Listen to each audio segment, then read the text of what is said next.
A, E, I, O, U. El podcast de la nostra aula d'acollida. Un nou món, una nova veu.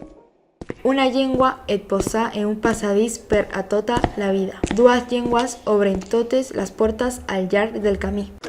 Aquest és el podcast de l'aula d'acollida de l'Institut El Joncar, al Poblenou de Barcelona.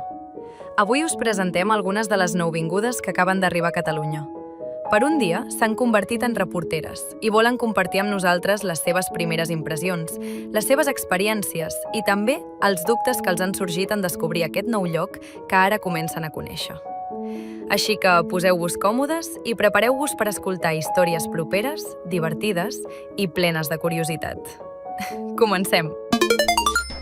¿Sabes qué es un accent stranger? Es un señal de valentía. Do you know what a foreign accent is? It is a sign of bravery. Hola, em dic Rabia Fatma i soc de Pakistan. Tinc 13 anys i estudio primer d'ESO a l'Institut El Joncar. Al meu país, l'escola i l'institut estan tots junts, però aquí no. Al començar vaig preguntar on són els petits.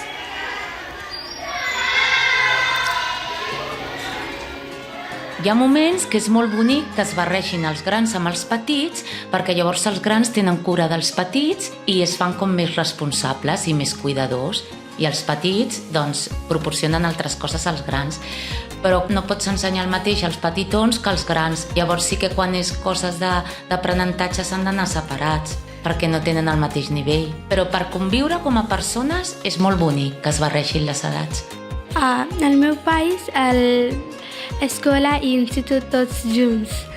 I tu t'agrada l'institut i l'escola tots junts? Jo crec que estiguin separats d'escola i institut està bé perquè coneixes més amistat i doncs vas canviant d'aires, de professors, d'amistats, però sí que estiguin junts està bé per la gent que li costa més fer amics o així. Jo penso el mateix, ja que a mi m'hagués agradat, per exemple, continuar a l'escola, però ara que he arribat a l'institut he conegut a més gent i doncs m'agrada més. Aviat farà un any que vaig arribar a Barcelona. El primer dia quan vaig arribar vaig pensar quina casa més petita. Al Pakistan vivim en una casa molt més gran. Com és la teva casa molt petita gran? La meva casa és bastant gran, ja que és un baix, llavors tinc 2 plantes. La meva casa jo també la considero gran, ja que és una casa i no és un pis. Creus que a Barcelona les cases són molt petites? A veure, hi ha de tot. Hi ha pisos que són molt petitons perquè fan molts pisos però petits i hi ha cases que són molt grans. Jo crec que depèn molt de l'economia de les famílies, de si tens molts diners o pocs diners. En general, penso que sí, que a les ciutats vivim en cases més petites. Per exemple, la meva àvia, que ella no viu a Barcelona, viu en un poble petit, ella viu en una antiga casa de pagès, que es diu, que és una casa molt gran on abans tenien animals, cultivaven el camp. I jo, quan era petita, vaig viure en aquesta casa. Després vaig anar a viure a una ciutat i jo també vaig pensar que petites que són les cases a la ciutat, però m'hi vaig acostumar, perquè les ciutats també tenen coses molt bones.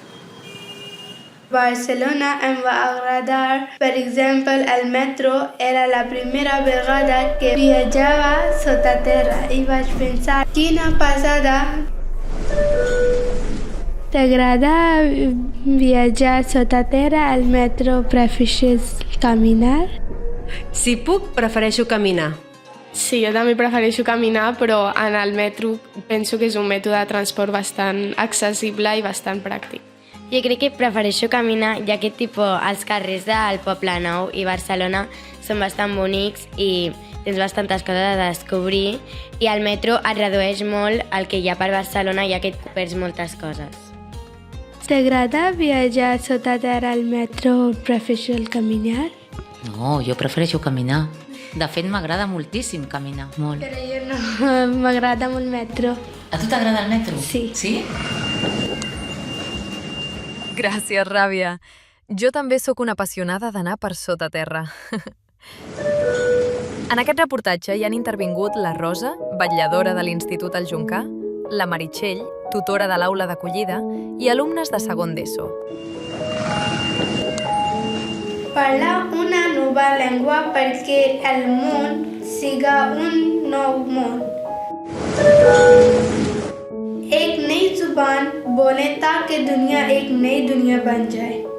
A-E-I-O-U. Un nou món, una nova veu. El podcast de la nostra aula d'acollida. Aprender una nueva lengua es como aprender a anar en bici. Al principi vas amb pot i et costa deixar-te anar, però quan confies i continues pedalant, trobes l'equilibri i pots arribar molt i molt lluny. A-E-I-O-U.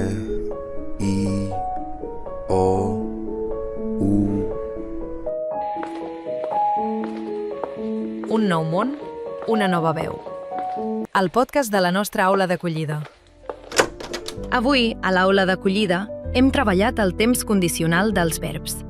L'hem fet servir per parlar de coses que podrien passar o que ens agradaria que passessin, com per exemple, viatjaria al meu país o aprendria més català. També hem llegit el poema Podries, de Joana Raspall, que ens ajuda a imaginar com la vida podria ser diferent si haguéssim nascut en un altre lloc. I ens convida a entendre i ajudar els altres. Si haguessis nascut en una altra terra, podria ser blanc, podria ser negre.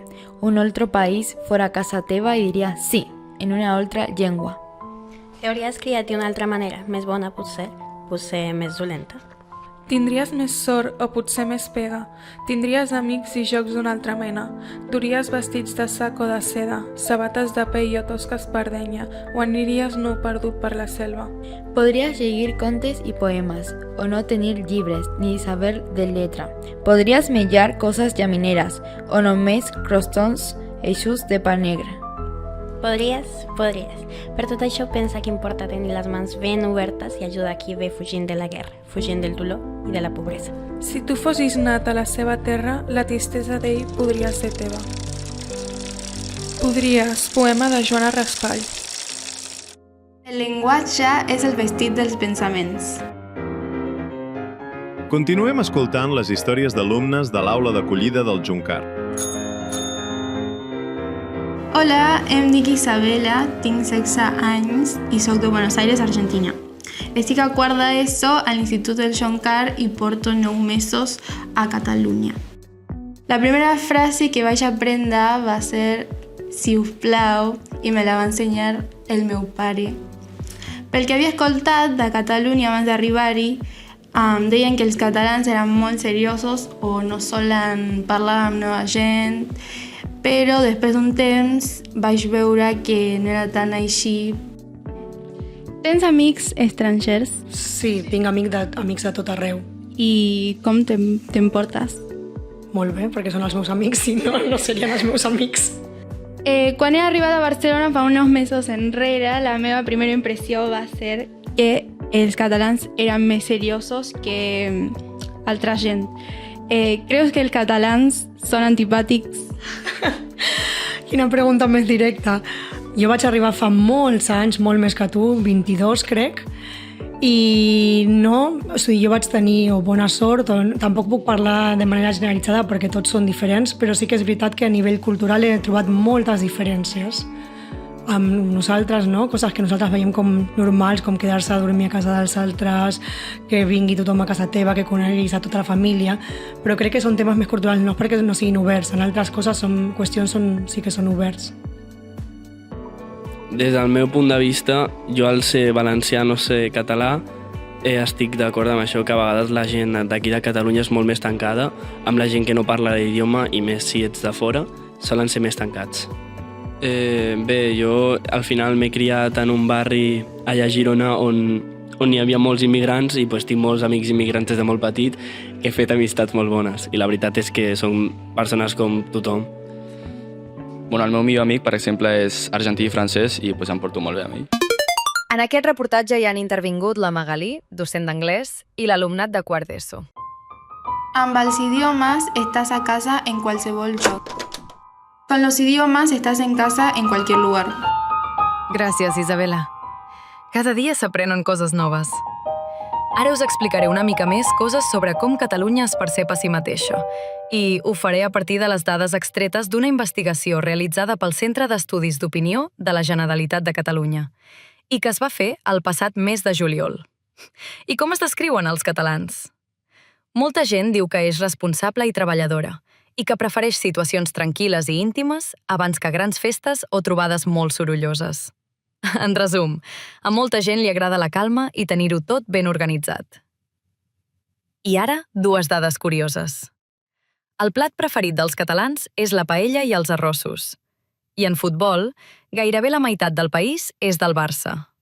En definitiva, Catalunya és un territori divers, canviant i ple de maneres diferents de viure i pensar. I vosaltres, els joves, en formeu una part molt important. A, E, I, O, U... El podcast de la nostra aula d'acollida. Un nou món, una nova veu. I fins aquí el podcast d'aquest mes de novembre.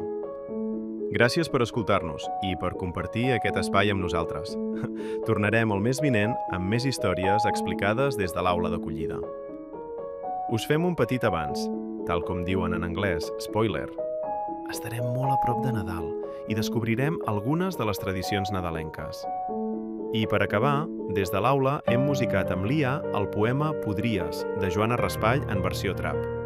Us convidem a escoltar-lo.